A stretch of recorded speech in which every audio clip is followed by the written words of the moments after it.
Hey there, it's Heiko here. Thanks for supporting our content so far. More than 80% of you watching have yet to subscribe, and it would help us greatly if you can click on the subscribe button. Thank you, and let's continue with the video. I'm Michelle. I'm an educator in a primary school. Home must be my haven. It is a place for me to unwind and recharge after a stressful day at work, but also a place where I can get work done. It is also a place where gatherings are held and relationships are built. This unit is a 5-room resale flat with 1,431 square feet to work with. What attracted me to the unit was definitely the size and layout, with no odd corners. It used to have 3 bedrooms with a storeroom, but as I wanted to make the living room area bigger, I hacked away 1 room. Once you enter the unit, the first thing that will catch your attention are tall windows in the balcony and the amount of natural light that enters the unit. During the design process, I felt that there had to be a wow factor in the house, whether it was a feature wall, feature ceiling, or hidden rooms. I felt like this place had to exude a cozy feeling, whether it was the day or night. Upon entering the house, you'll see the entryway settee. It's where I get ready my stuff before I leave the house. It's very useful when it comes to remembering things that I need to bring out, as I will leave them on the settee. It's hard to choose which part of the house is my favourite, but I will have to say the TV area in the living room. And it's where I occasionally take my meals at the coffee table. I watch a lot of shows to unwind, and with the sofa, hours can fly by when I'm there. Sometimes I will even grab the laptop and do work at the sofa. One of the design issues we had along the way were the beams, so I couldn't hack them away in the living room, and they were a big concern. For a moment I thought it would ruin the whole look. However, Keith worked around them and suggested putting wallpaper on the beams to elevate the design. Thankfully, it worked beautifully, and in fact, I think the space might not have worked without the beams.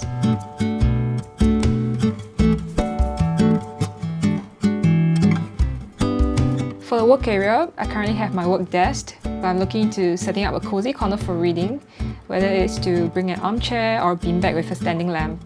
Right now, the space is populated with the many beautiful plants that my mom brought over. The plants from my mom provide the greenery to balance the wood and brown elements of the house.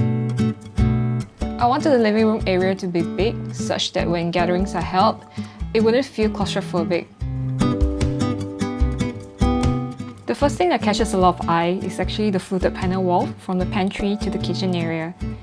On top of that, the secret door to the master bedroom is part of the wall.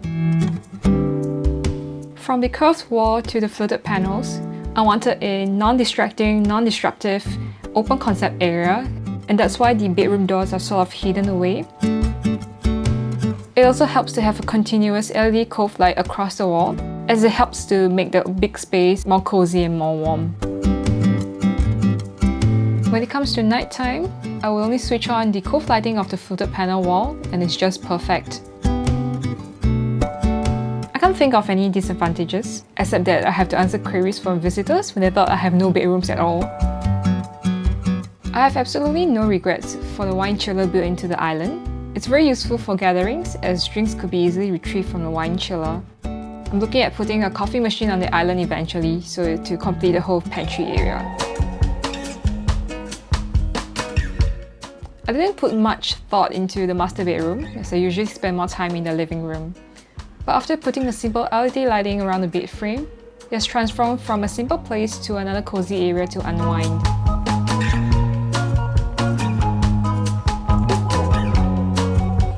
Keith was helpful in designing something that was beautiful and practical. He was great when it came to suggesting alternatives that suited what I wanted, and he also highlighted things that I would not have thought of. Marcus was a gem in managing every single thing once the construction started. Construction happened during a very busy period of my work, but I trusted the both of them to see things through and to meet the proposed deadline. I think it's important to listen to the designer and project manager. I think Keith and Marcus understood what I really wanted from the space. It was great when they were equally excited as I was when designing my space. For first-time homeowners looking to renovate their house, it's important to know what you want, but also be flexible enough to heed the advice from a designer and project manager. Ultimately, it is your place, so knowing what you want and the vision you have will certainly help the team to help you achieve it.